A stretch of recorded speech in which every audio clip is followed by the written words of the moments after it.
Chris report, and he assured me that some Simonstown and Boulders. Folks, this is Chris Wyatt reporting from South Africa.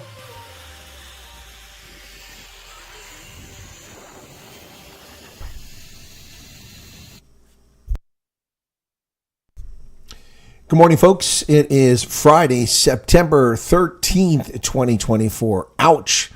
Friday the 13th. I hope no misfortune falls upon any of you, unlike the misfortune falling upon one Roman Cabanac as events unfold in South Africa. The gratuitous and shameful conduct of social media content creators, so-called journalists, and commentators in legacy media is shameful. Well, let's get to it. This is my opening monologue, and I'll be happy to answer questions and address the audience afterwards. Presumably, Karen Mown and News24 are well served by legal counsel. I presume they are, as not only have they misrepresented facts, but they continue to double down with slanderous statements about Roman Cabanac. I'm sure they have deep pockets, but their actions are not wise, regardless. In her latest attack piece, News24's Karen Mown once again uses leftist political dog whistles to inflame public discourse over Roman Cabanac. In an article today released Friday 13th entitled, Steenhuisen asked Cabanac to quit a day after alt-right podcaster tells South Africa he's changed. Now, by this stage, even Karen Mown should be well aware that Cabanac is an attorney, a journalist, and currently the chief of staff in the Department of Agriculture, not an alt-right podcaster. Shall we call Karen Mown a teenage girl? She's not a teenage girl. Factually wrong and intentionally belittling. Now, the newspaper article continues by saying Agriculture Minister John Steenhuisen's decision to appoint podcaster Roman Cabanac as his chief of staff caused considerable controversy both inside and outside the DA. Now, mostly it's helped sharpen the fangs of those within the Democratic Alliance who covet John Steenhuisen's position as party leader, race merchants, social media posters, and bent on revenge journalists who are bumhurt that Roman Cabanac stole their thunder with his social media empire. Now, none of these folks represent the vast majority of South Africa's 63 million people, not by any stretch of the imagination, although they think they do. And the story continues. But after being asked to account for the appointment by senior leaders in the Democratic Alliance and facing increasingly strident criticism over Cabanac's pro-Kremlin advocacy and criticism of NGOs, Steenhuisen told News24 he had asked his chief of staff to step down. Criticism of non-governmental organizations. Have these folks actually ever worked with genuine NGOs? Like many in the field, not in Sandton or Hatfield, many NGOs are very much open to criticism for a host of reasons. Now, I've worked with dozens, if not hundreds, of non-government organizations. Many are fantastic, like Médecins Sans Frontières, Catholic Relief Services, and many others are simply grifters, especially those tied to political organizations and disguised as non-government organizations. Increasingly strident criticism over Cabanac's pro-Kremlin advocacy. Well, first, pro-Kremlin advocacy? Saying a kind word or two does not equal advocacy. Advocacy, defined, is public support for or recommendation of a particular cause or policy. So I asked the question of Karen Mown, which Russian cause or policy has Roman Cabanac declared public support for? Also, the ANC is all up in that party. The Government of National Unity, led by the ANC, is openly, unashamedly pro-Russia. If Cabanac actually were advocating for Russia, that would be right in line with the South African government's foreign policy positions favoring Moscow. You see, it was the ANC who refused to vote in the United Nations against Moscow. It was the ANC that hosted the Lady R. It's the ANC that has not sanctioned Russia. It's the ANC that conducted maritime exercises with Russia while they were at war and hosted the BRICS summit, not Roman Cabanac. So Cyril Ramaphosa and the ANC can be pro-Russia, but Cabanac cannot? Pfft, blaze. Speaking to journalists about his decision at a press club gathering on Thursday shortly after that announcement, he said he was happy to admit we don't always get it right. Steenhuisen, that is. For his part, Steenhuisen seems to be going to pains to distance himself from an appointment that he made, acting as if, hey, no harm, no foul. If I knew y'all would get so angry, I would never have hired Roman in the first place.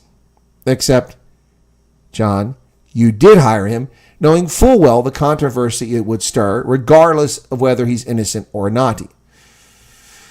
Steenhuisen continued at the press council. I make mistakes. No, he didn't say that. He said, people make mistakes. People don't always get it right. I think you should be judged by what you do when that mistake has been made, it's been pointed out to you, and what you do thereafter. So you think that being a great leader means that you wait until someone points out your failures, and then after you've been, informed that you're a failure, then you make a decision. So what is your mistake, John? Hiring Roman Cabanac or slinking away like a coward in the dark? Now, folks, leaders are judged not only on how they respond to mistakes, but on their judgment that got them to the train station in the first place. Good leaders are adept at avoiding mistakes, not admitting, well, you've pointed out my mistake, so I'll change my behavior to please you. That's not leadership. That's reaction. That's a lack of leadership. And he continued. And so there's been a conversation with Mr. Cabanac. There is a human resource discussion that's underway, and frankly, I found it far too distracting from the work of my ministry and our government that he is in the news story rather than the work of the department. Far too distracting. Sounds very much self-serving, no? Now he continues, I asked him, therefore, whether he would consider stepping aside in order for us to continue and move forward. So, John, based on what exactly? Cabanac is the same person he was on July 31st when you hired him. He was fit for employment then, according to you. So what has changed? Which laws has Roman Cabanac broken in the 6 weeks as the chief of staff? What part of the Civil Service Code has he violated? Where has his performance been substandard? Folks, this is a case of cancel culture meets cowardice, and you can see which one wins. South Africa is so toxic. It can be very much like living in the Soviet Union, where the truth does not matter. Innocents are taken out back and liquidated, regardless of the facts, in Stalin's South Africa. So now let's jump to discuss the latest attention seekers jumping on the bandwagon. Nicole Fritz from the Defend Our Democracy National Working Group was far less diplomatic about her opinion on Roman Cabanac. Now, I've looked up the Defend Our Democracy group. It's a group that revels in raising fist of defiance and lacks any diversity whatsoever in its composition, at least in the images it puts on its website. Very much an organization that claims to be devoted to human rights and seems to be a little bit questionable in their execution of that. But anyway, she says, by any measure, Roman Cabanac is an appalling appointment, but the real error of judgment it reveals is Steenhuisen's. Now, perhaps News24 simply did not ask her what those measures are. In any case, none were shared.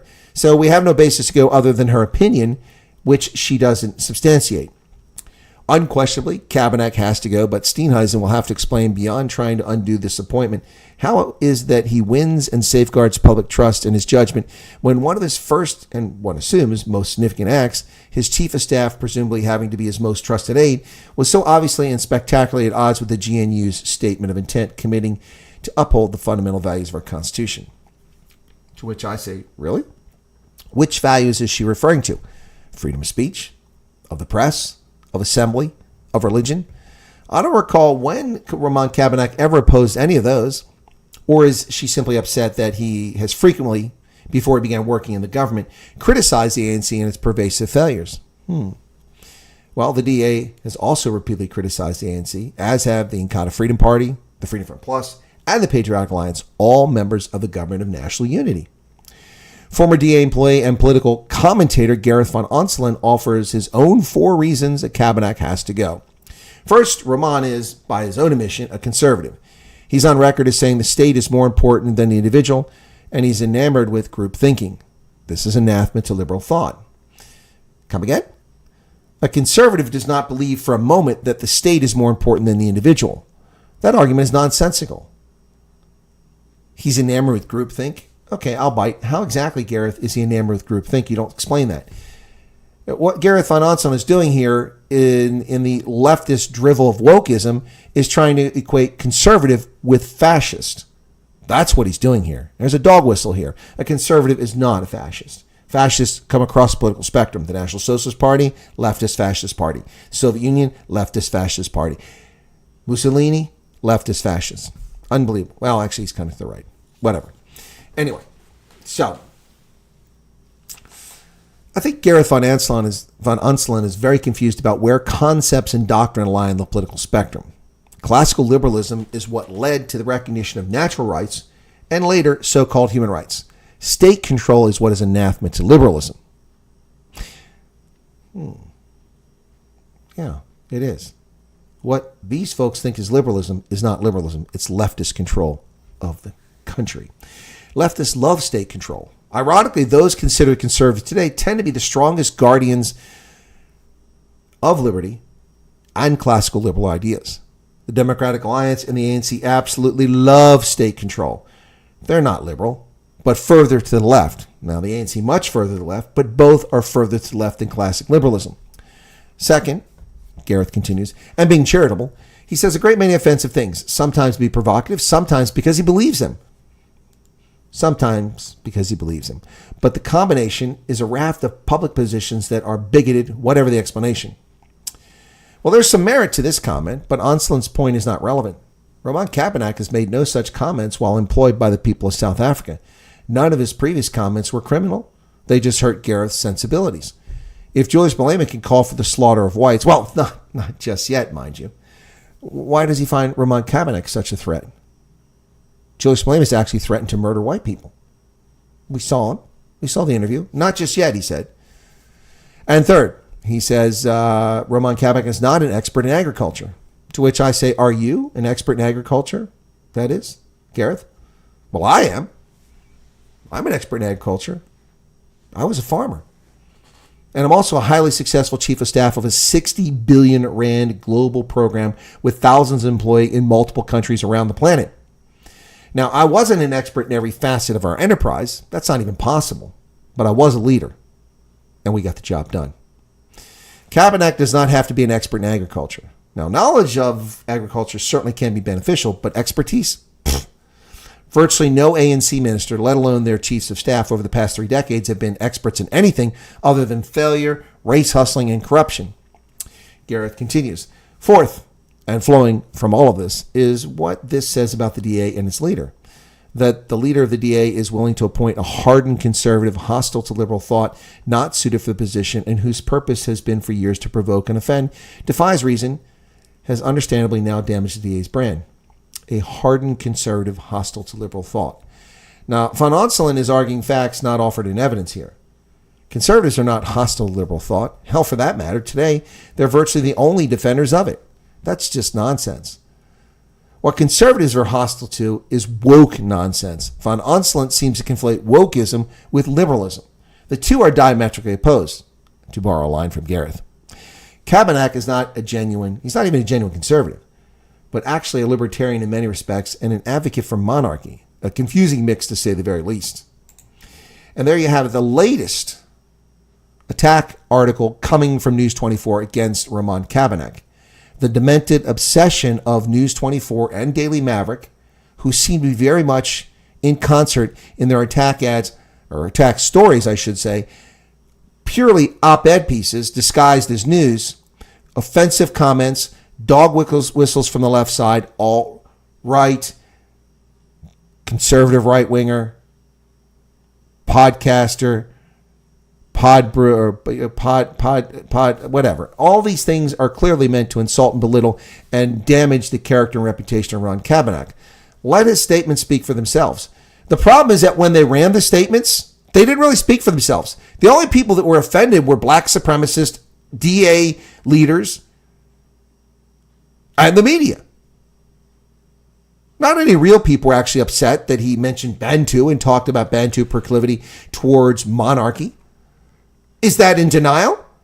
If there was no interest amongst the Bantu-speaking peoples of South Africa, the Nguni-speaking peoples of South Africa for monarchy, then why did the ANC create all these monarchies? The Amatembu, the Zulu, the list goes on. There's like 7 monarchs that have been created and are funded by the state. So if the Nguni-speaking peoples were opposed to monarchy, then why do they hold these monarchies in such high value and revere them? Why does anybody care what the Zulu king has to say? It's not something that's common amongst Nguni-speaking peoples. It wasn't offensive. It wasn't even bigotry or racist. It was simply a statement of fact. And it wasn't Roman that said it. It was a black African monarch who said that in South Africa. He simply repeated what was said. This is ridiculous. Look, I'm not defending Roman Cabanac. He can defend himself at some point. Certainly not with the letter he posted 2 days ago or 3 days ago. That was not a wise decision. But the bottom line here is that this is character assassination. It is slanderous. And frankly, there may very well be a case for criminal injury here at some point. I don't know what has gotten into News24 or the Daily Maverick. You are ostensibly news organizations. Your job is to report the news, to hold the state accountable, to inform the public. But where were all you characters and actors when Cape Town burned in 2021? Nowhere to be found. I spent hours online doing live coverage of that, interviewing counselors from Cape Town, getting statements from people on the ground, talking to firefighters, talking to residents whose homes were threatened by the fires, and you were nowhere to be found. Your coverage was completely missing. Where were all of you when Senecal happened in 2020? None of you were there. I think ENCA is the only media outlet that actually showed up on the scene. None of you were there, but I was there. Not physically, but covering from Pennsylvania. Where were you? Where were the press at the 14 polling stations that I went to through the course of the day on May 29th in the Western Cape, in Somerset West? The 5 polling stations I went to in Kailicha, in Monenberg, Rondebosch, Sea Point, Parklands, Tableview. I didn't see any media at any of these locations from any media outlet. Where were the media on Election Day? All hanging out at the National Tally Center with the party leaders? Piss poor coverage of the elections, if you ask me.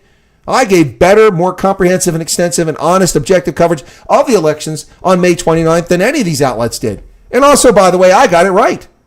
I predicted ANC 38 to 42% in 2021. And what did they get? 40% in 2024, 3 years later. You guys are clowns. You're a joke. You spend your time with character assassination, attacking people because you don't like them, because they offend your sensibilities. Roman Cabanac is not pro-Russia.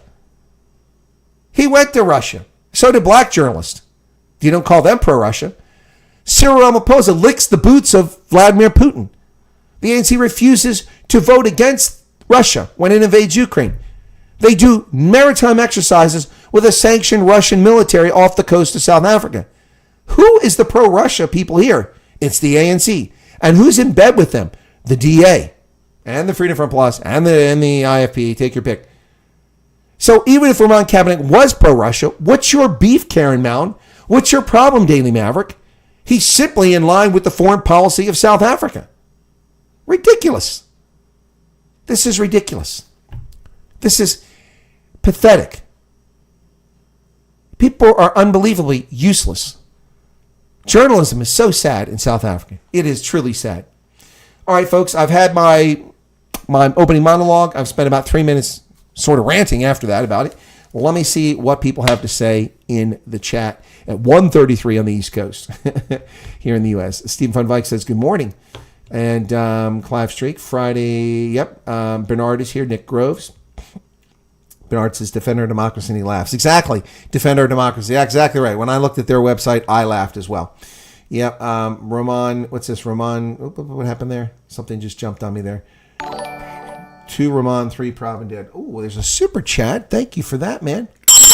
Stephen Van Vyk. I doubt we would get similar coverage by the media of all the other ministries too. No, we won't. We won't. We also won't get any talk of the hypocrisy of where Gareth Van Onslaan, where Miss Fritz, where Karen Mound are on Julius Malema's utterances about murdering white people and kill the Boer and attack cliques and burn them out from Senecal. We won't get any comment on that. We won't get any effort by any of these media to discuss Pala Pala and the perversion of the means of justice, the currency violations, the immigration violations, the the perjury before the Parliament, all of these things, all this stuff that happened under Palapala scandal, and no call. What about Drs. Whaley and Kesey, who violated the law according to the Special Investigating Unit 3 years ago? And there's been no punishment, no charges, no big deal. He was the Minister of Health, so he was forced to resign, and Joe Pala took over. And he's still in Parliament drawing 1.4 million rand a year instead of in prison, where maybe he should be if he was actually charged with the crimes that purportedly he committed according to the Special Investigating Unit. And why isn't there prosecution on that case? That's why we miss the Scorpions. The Scorpions had prosecuting authority, and at this time, Zweden and Kesey would clearly be wearing jumpsuits, not pantsuits, sitting somewhere in a prison, maybe an escort, if we still had the Scorpions. That's why they were disbanded, because the ANC couldn't allow its crooked, corrupt, or accused corrupt people to be actually prosecuted. That's why we lost them. We got the Chicken Hawks in their place. Yeah. Okay, so what was that? 2 Roman, 3 Pravin dead. Yeah, Pravin Gordhan did die. Rather short time he went in the hospital and died of cancer. He's passed away. Announced about midnight tonight, about 6 a.m. South Africa time. Yep, the Colonel's working late for his audience. Always working late for my audience. Sounds silly, but this Roman crap show is going to cost you. Well, it's not silly. It is going to cost them huge. But I don't think they care. I don't think the people that lead the DA actually give a flip. We see people in the DA who have been elevated to power, some of them beyond their competency, and they're excited. They've got their hands on power. Woo! Now I'm there. They don't realize how quickly it can be taken away from them. The DA will unravel itself, and I wonder if John Steenhuisen will survive a challenge to his leadership role within the party. I think that's a fair question. Pablo Charlie's back. Andre Ruiz here. Good to see Andre. Nick Groves, 2 L's. First Roman and now the Bella Bill. Okay. Yep. Clive Streak. Okay. Victim mentality is attacking 4%. Lose 24. Lose 24. That's good. That's good. I like that. All right. What did Bernard do to get kudos? Okay. Roman threw away a lawsuit when he apologized 2 days ago. Not smart, unexpected, to be honest. He may have thrown away a lawsuit against the media. That's true. But if he is forced to resign or he's sacked, he has a lawsuit against the government of South Africa. A clear and unequivocal one. It's a violation of labor law. They have a contract with him. He's not failed. He's not committed a crime. Yeah. So, but it was a stupid apology. I don't know who he's getting advice from, but whoever they are, they're pretty stupid. Yep. Roman went on a package tour with people of color in Russia. That's correct. Stephen Van Vyk said, I doubt we would get similar coverage in the media by the other ministries. You're right. 100% right. Thank you for the super chat. If they do a corruption of the whole government, I think more people will be charged and accused. Yeah, I don't think they're going to do that, though. Hey, Marilyn, how's it going? And Ants is here. So welcome to all of you guys. I just wanted to do this morning to cover this topic rather than let it simmer all day on Friday the 13th. I've got a lot I've got to do in the morning. We've got some serious problems with our veterans organization and the financing of it. And so I've got to try to do some damage control in the morning and try to sort some things out. I mean, it's just annoying. I got to do something I don't get paid to do. It's eating up my time. And if somebody doesn't do it, it's just going to be a mess. So anyway, yep. But yes, Pravin Gordhan has passed. The Bella Bill will be signed at the Union Buildings today. The DA has capitulated, but that's not a surprise. Look, I'm going to get comments from people like, why are you attacking the DA? Why do you hate the DA? I'm not attacking the DA. I'm not hating the DA. I predicted this all along. They're not going to oppose this. They never were. And all the talk about we fought a good fight, we negotiated, we got what we wanted. You didn't get what you wanted. You got 19% of the minister positions, yet you have 30% of the total vote that's in the government of national unity. So you're underrepresented in the GNU minister positions, and you didn't have any strength. Otherwise, the land reform competency would never have been removed from agriculture. Anyone notice that? Given to a black supremacist, black land expropriation-oriented political party, a leftist, socialist, communist party in charge of land reform. Oh, that's going to go real well for property owners in South Africa. Yeah, so the DA didn't win anything in that government. That's not a hating on DA. It's a statement of fact. It's a legitimate analysis and commentary on what happened. So, going forward, you can expect the DA will compromise and will go along with the government. They're part of the government.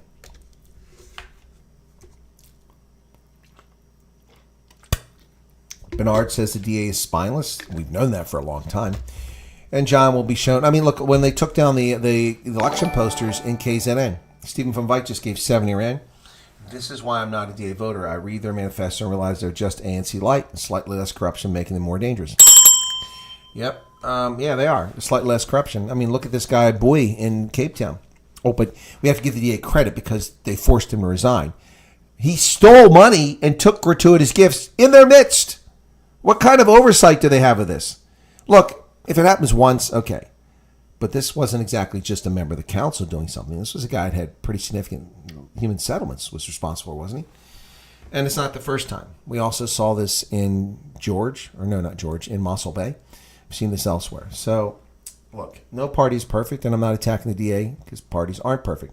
But the reality is people just have to wake up and smell the coffee, no matter what hour of the day it is.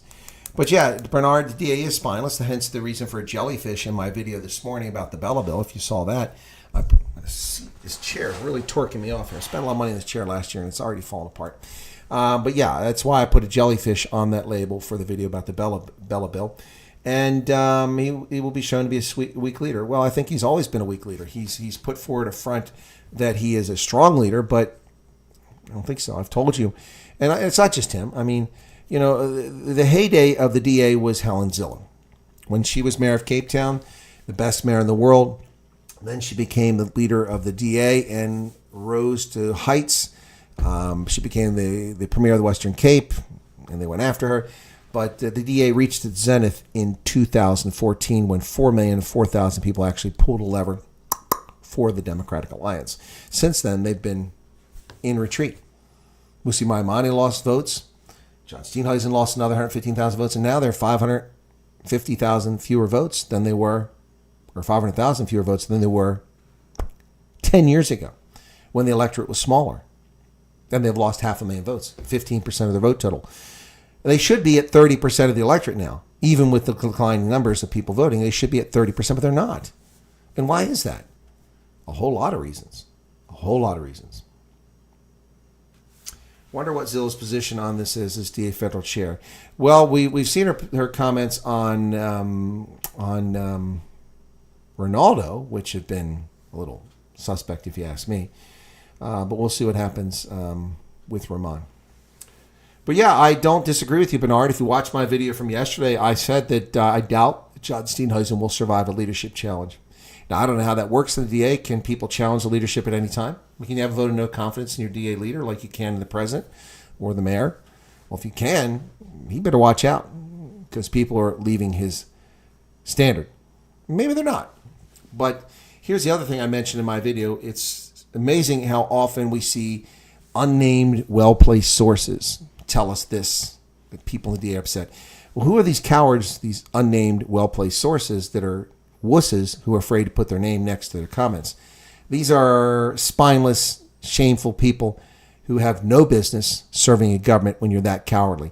If you've got an issue, if you've got a problem, stop playing politics and step forward and be a man, be a woman, and speak. Don't hide behind nameless sources. And to the journalists that use that, shame on you.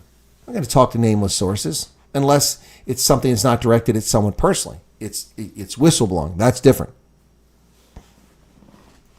The DA ministries have to perform big time for their own survival.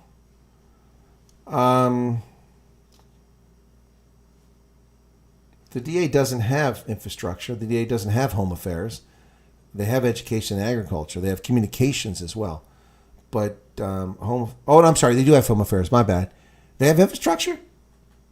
I'm sorry, Pablo Charlie. I'm misspoken there. Yeah, you're right. They do have home affairs. Yeah.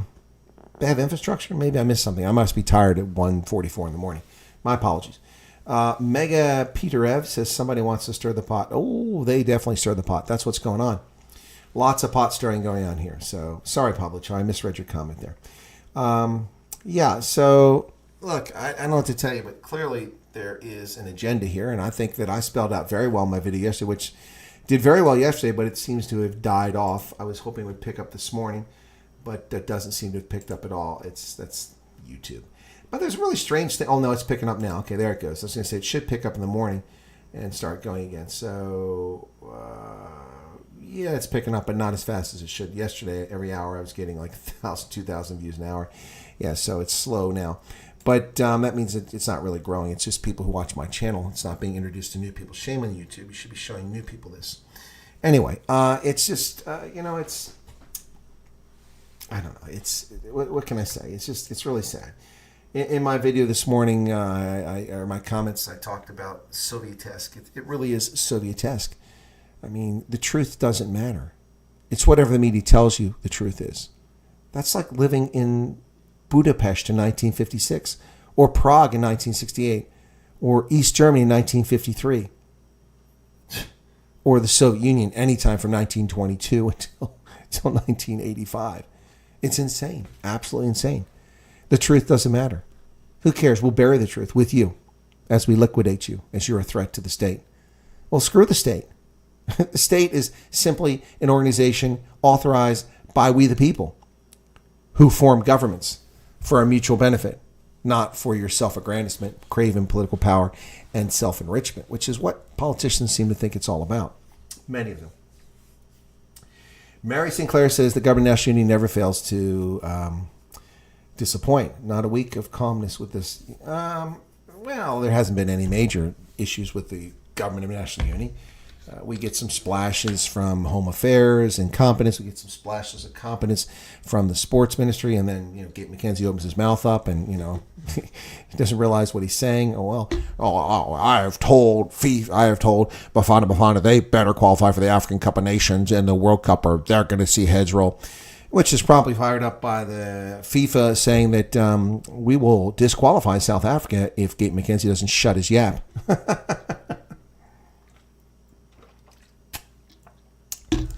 Yeah, it is Karen. It is interesting that Karen is her name, Karen Mound. I actually disagree with Roman on the nuclear share. Is nuclear good? Yes. If run by idiots, well, we don't have a country for a few hundred years. Bernard, well, I agree with that position 100%. That's why I'm not in favor of expanded nuclear use in South Africa. I am in favor of modular nuclear reactors all over America. I'm all for it. I'm all for it. In Japan, all for it. Germany, all for it. Yep. South Africa, nope. Nope. Yeah, so, look, I mean, people can disagree with Roman a lot. I disagree with him a lot, and you're welcome to it. But the shameless character assassination is unwarranted, and we shouldn't allow them to get away with this nonsense. We shouldn't allow people... By the way, nobody's mentioned my haircut. Not a single person has said anything about my haircut. I haven't heard a word about my haircut. Damn it, I got my haircut. It's dead sexy. Anyway, yeah. But, I've disagreed with Roman on a number of things. He loves monarchy. I don't. I find no use for monarchy whatsoever. There's no guarantees of protecting natural rights under a monarchy, and I don't like concentrating that kind of power in one individual or one family. It's ridiculous. And I don't believe any of them are descended from a deity, so, that's out for that reason, too. Yeah, anyway, but... Well, the chat has just died all of a sudden. What happened? Did everybody fall asleep? It's 2 o'clock in the morning for me, not for most of you. I think a light rain is 2 o'clock in the morning, but the rest of you, it's not. What's going on? Imagine new nuclear reactor in South Africa. Yeah, everyday plants will be monitored by Homer Simpsons. What's the snob do? Stop it, that's a coolant system. Is there any newspapers actually for the people that tell the stories that they're well-researched? This is what happens when you have universities invaded by lefties who teach our kids. Yeah, no, it's exactly right. Exactly right. I heard on Gareth Cliff earlier talking about Gen Z, or Gen, whatever they are now, whining that, we should only have to work from 9 to 1 every day. This is like Condom Dan Quarter and his crowd complaining about, the tickets cost so much money. It's unfair. South Africans can't watch it. Well, hey, genius. 250 rands is not much money. And it doesn't matter because fairness is not what it's about. It's not about fairness. I can't afford the Super Bowl. I can't afford a ticket to the Super Bowl. It's not about fairness. Not about fairness.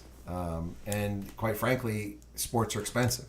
It takes money to pay for physios, for equipment, for airline flights, for hotels, for medical insurance, salaries. It takes a lot of money. And it takes money to have a successful venture. These are businesses, and they shouldn't be anything other than the business. So get over it. And by the way, when I went to Curry Cup games and I admonished South African fans for not going to Curry Cup games, some of my viewers said, Chris, you got to understand, people are struggling. I said, I do understand that. And they're like, well, 50 Rand is a lot of money. No, it's not. Not for a huge portion of South Africa's population, and that's the population that tends to go to rugby. 50 Rand? 50 Rand? It's $2.50 US. One of these is $2. To go to a rugby match for 2 hours, see world-class rugby, $2.50 is not much money. Not much money. Somebody said I shouldn't drink on camera. Well, as long as I stay on air, I gotta drink. I heard Biden wore a Trump cap, but I don't know if it's true. I haven't had time to look for it. Yeah, it wasn't my fridge, actually, Nick. It wasn't that. I discovered what it was. It was something else. It was not the fridge. So it was something else that was going on. Yep. I can actually hear the fridge in the background. Now, if you don't hear it right now, that wasn't the sound I heard the other day. It was something else. Yep. Homer Simpson, at least. Oh, Ants knows the haircut. Okay. Read your comments in the previous segment you posted earlier. Read my comments. What? Responding to people? Is that what you're talking about, Charmaine? Look, there's some stupid comments from stupid people, and I don't broker stupid people. Look, you can disagree with me, you can question my analysis, but come with facts. Come with an alternative, not simply, well, you know what you're talking about. Who the F are you to talk about South Africa? Well, I am who I want to be. I am a Nicki Minaj. That's who I am.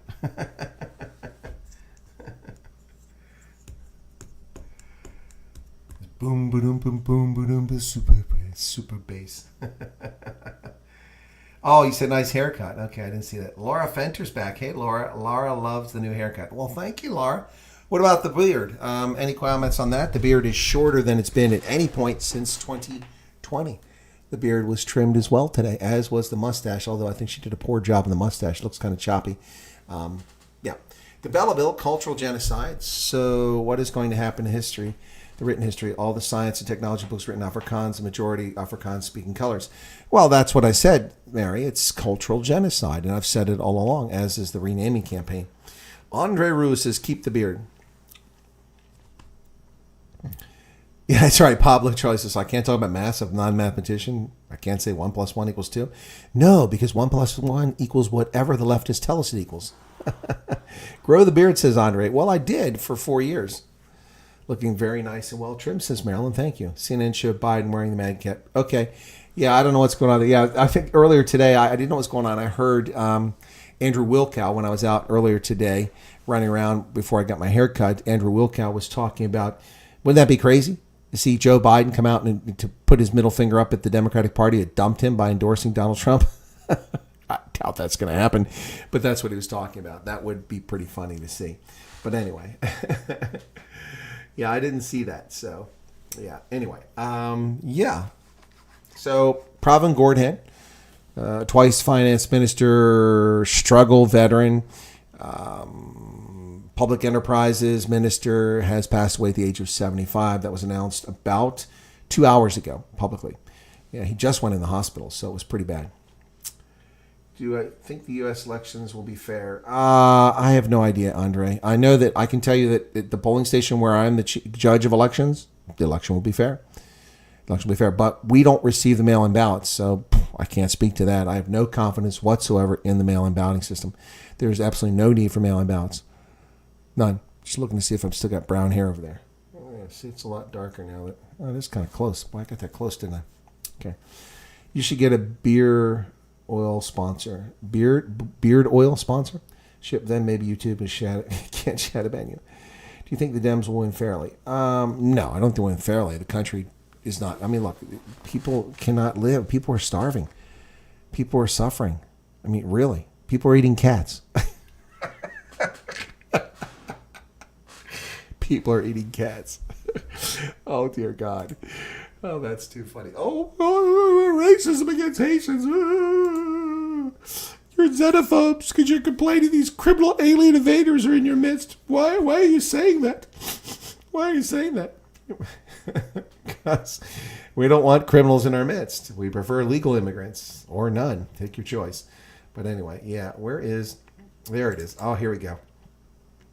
This was the best meme of the past week. This is after the rumor that Haitians were eating pets, ducks and cats in Springfield, Ohio. This meme is fantastic, folks. You're going to love this one. I think most of you have seen this already, so grab the pussy. Look at Donald Trump rescuing the kitty cats.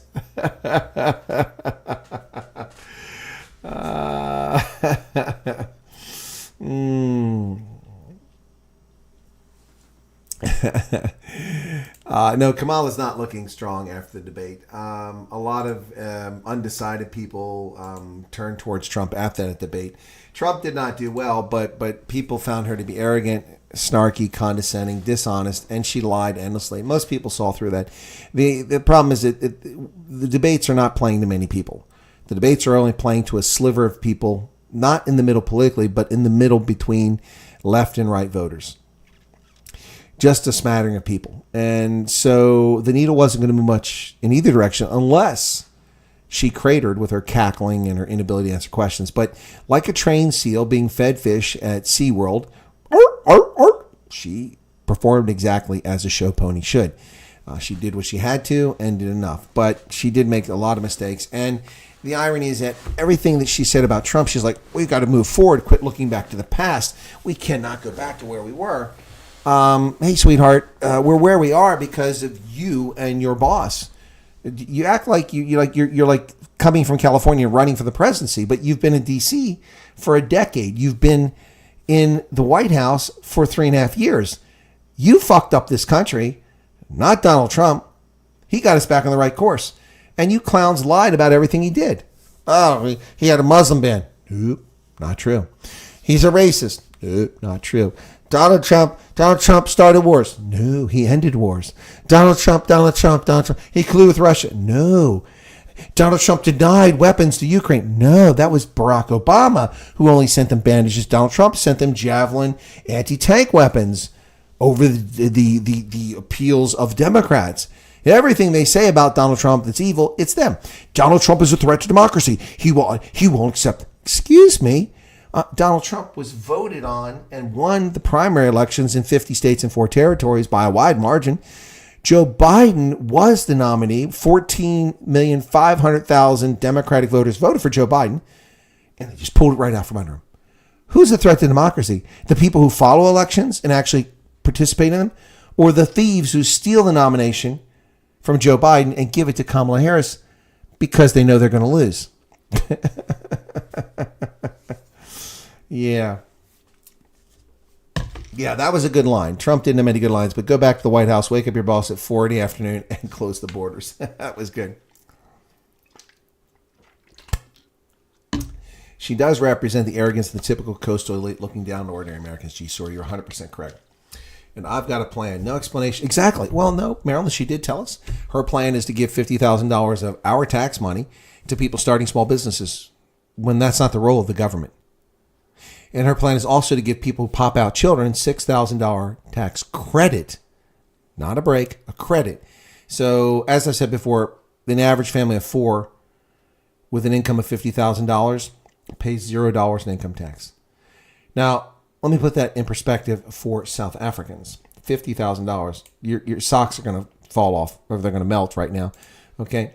So, $50,000 times 19 Rand is 950,000 Rand per year. So most families of 4 in this country who have $950,000 of income pay $0 at the federal level. 0.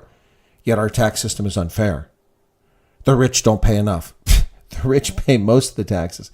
The top 10% pay 42% or more than that of all the taxes out there. The top 1% pays something like 19% of all taxes, something like that. Crazy.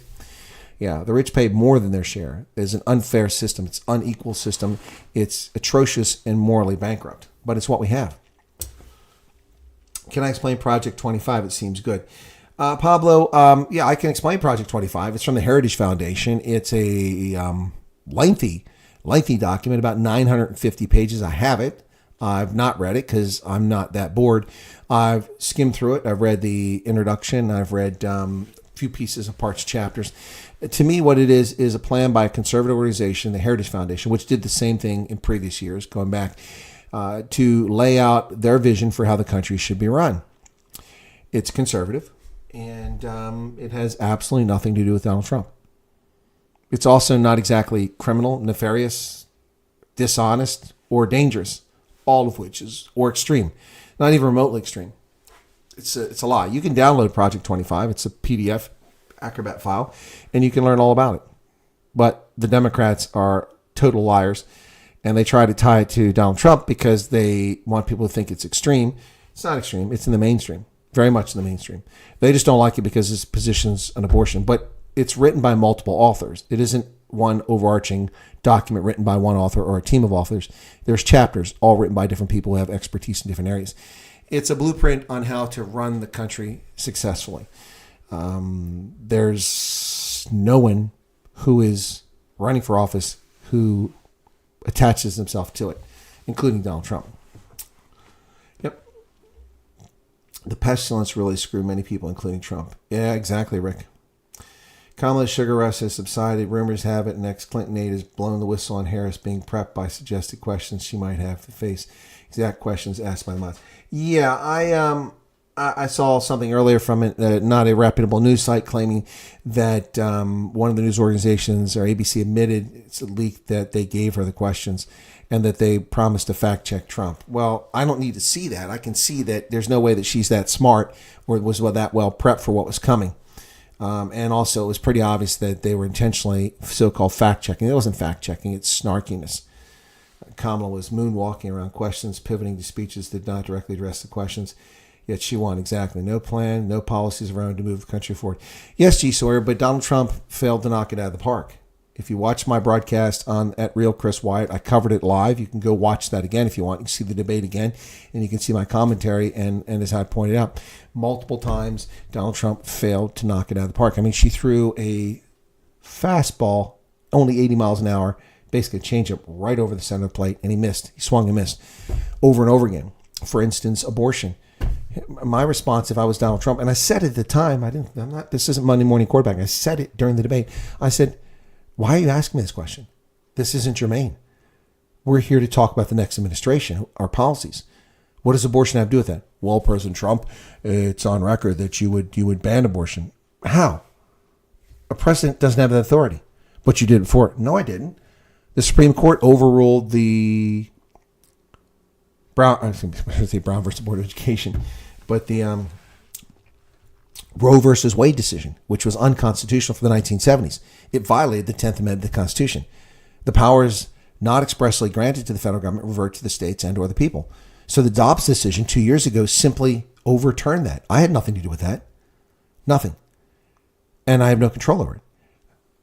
The power for abortion is where it correctly belongs, with the individual states and territories. And oh, by the way, she's a liar.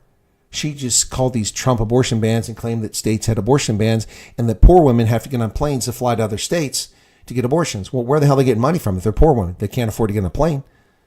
That's why they have to have an abortion, because they're poor, but they can afford a plane ride? Her lies don't even make sense.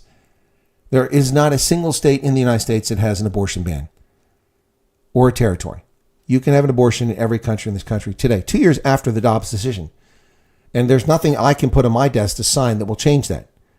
If the Congress sends me a bill banning abortion at the federal level and I sign into law, it will not withstand a challenge in the Supreme Court. It will be struck down as unconstitutional.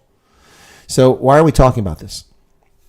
Now, that was much longer than answer Trump would have given, but that was still within 2 minutes. That's a home run right there. Factual. Calls her the liar that she is. Points out how she just distorted the issue, and also makes the moderators look like idiots because they're asking a question which isn't relevant. And it also turns the debate on its head. And it completely flips the script against the Democrats who want to run on abortion, which is a fake issue. Abortion isn't on the ballot.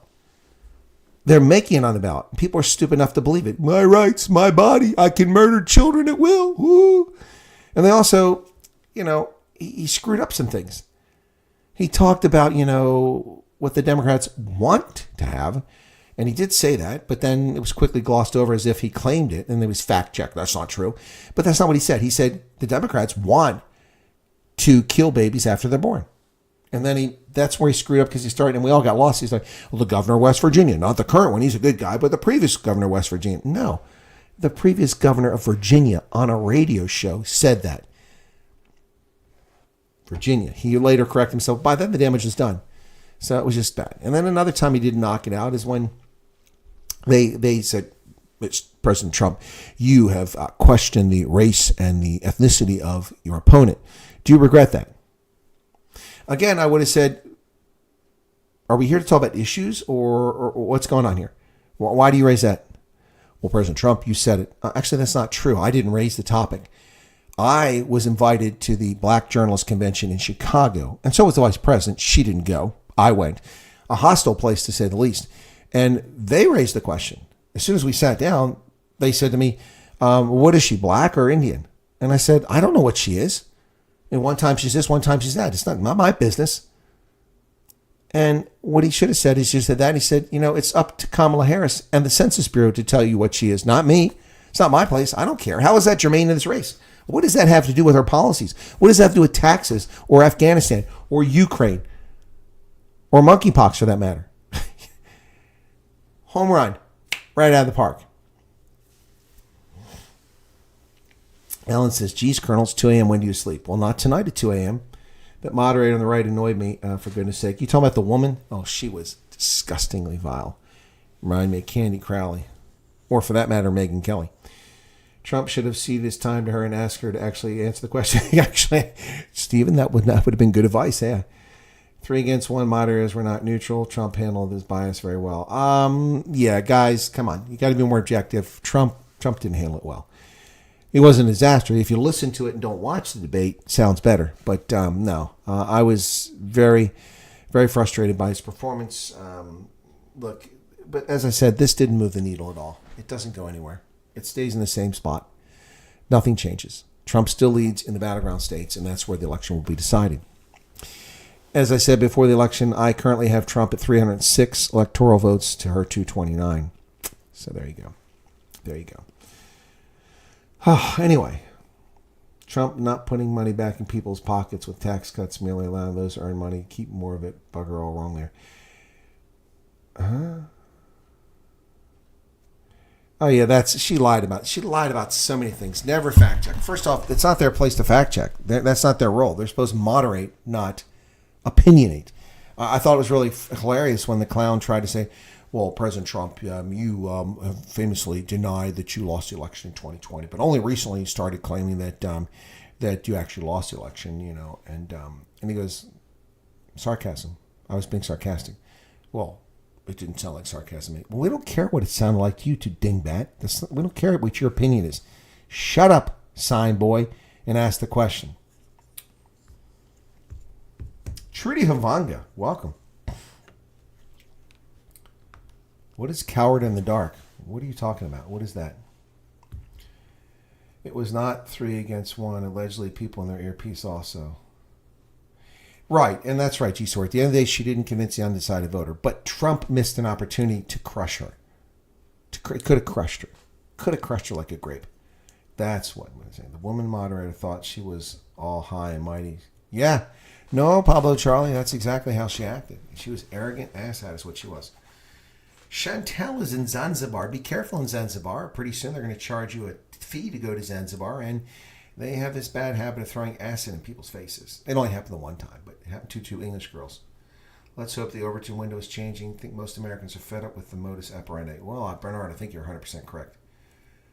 Trudy, what is coward in the dark? What is that? Please explain. I have no idea what you're talking about.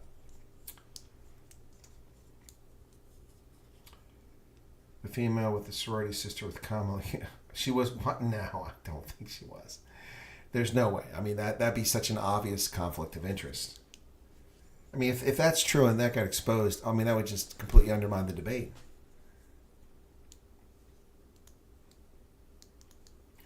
What happens if Kamala Harris wins? Civil unrest? I can't predict that, Pablo. What I can predict is that America will simply disappear. The bogus, non-existent BRICS alliance will actually wind up becoming an alliance, a genuine alliance, if they ever put a treaty together, and it potentially could surpass the United States within a few years based on these clowns taking over. No, it's the end of civilization is what it is. The world has completely lost its mind. We're upside down. Yep. So I guess Trudy is not going to answer that question. I don't know what she's talking about there. It's been 3 minutes since she posted that comment. Donald's ego will be his downfall. Allowed himself to be baited. Yes, he did. He did. I think he was very light on her compared to Clinton. He should have brought Willie Brown to debate. Yeah, no, G. Sorry, I think you're right about that. That was a big mistake by Trump. And there's talk that Trump won't do another debate. Well, that's a mistake. He needs to do a debate and needs to destroy her before the election. Absolutely. All right. Have a good day, Marilyn. Thanks for popping in. I'll wrap up here shortly myself. It's time to hit the rack myself here. So anyway, I just hopefully people will check out my content from this morning and the one from yesterday for that matter. Let me see. Yeah, it's the one from yesterday is going slowly now, much slower than I thought it would be. I thought it would pick up this morning, but it really hasn't. Only about 200 per hour, so it's not really going anywhere. But Trump fumbled around with the immigration so much. He did. He wasted so much time over and over again. Immigration. Springfield, people eating cats. Enough. Move on, buddy. Move on. Yeah, it was really frustrating. Now the DA caving on Bella doesn't seem to interest people. So, all right, Trudy is not going to explain that, I guess. So, what am I supposed to take of that, Trudy?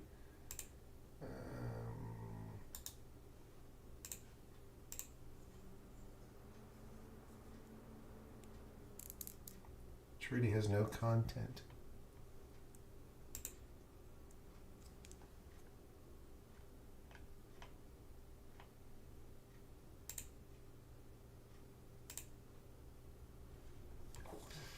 Taylor Swift endorses Harris. Yeah, no kidding. No kidding. Bouffos Fontaine, Bard Oil. What did Andre say? I didn't even know Andre was here. Andre. I don't see anything from Andre. Oh, there it is. Oh, the new face of Bouffos Fontaine, Bard Oil. Yeah, well, that would have been better when it was all the way down here. No, I agree. Yeah, they should hire me. Then I'll keep the beard. If Bouffos Fontaine, Bard Oil hires me as a spokesman, I could be there. I could be like the Lexington guy, John B. Wells, back in the day. There you go. Check this out. That would be brilliant. I could do great adverts for them, right? I could be a model.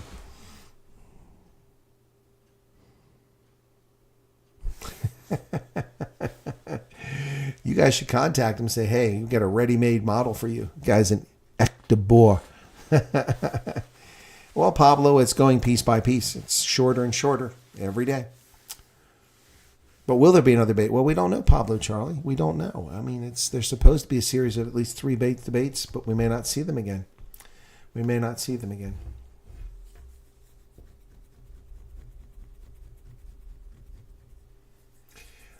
Again, so I don't know. Trudy Havanga, I suspect the comment was directed at me. Coward in the dark. I mean, honestly, 5 combat tours. I've lived in a dozen countries in Africa. You're talking about coward. You're not talking about me. I've stared down the barrel of criminals pointing their firearms at me. Coward? I don't think so. And it's not just physical courage, but it's also moral courage to do the right thing all the time. So, yeah. Thank you, G. Sawyer. I thought it looked pretty good, too. She did a pretty good job trimming it. Not giving the fox another red head. Yeah, I don't think she will. It's not. She was goaded into doing this. They had to do it.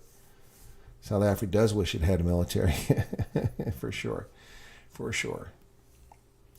Anyway, all right, folks. Let me wrap it up here. Thank you for tuning in. It's 2:15 in the morning. Time for me to hit the rack. I got to get up in the morning. A lot to do tomorrow, and we'll see you. There'll be no rugby tomorrow. The rugby is not until Saturday. The Curry Cup semifinals. I'll be covering on Rugby Ascendant.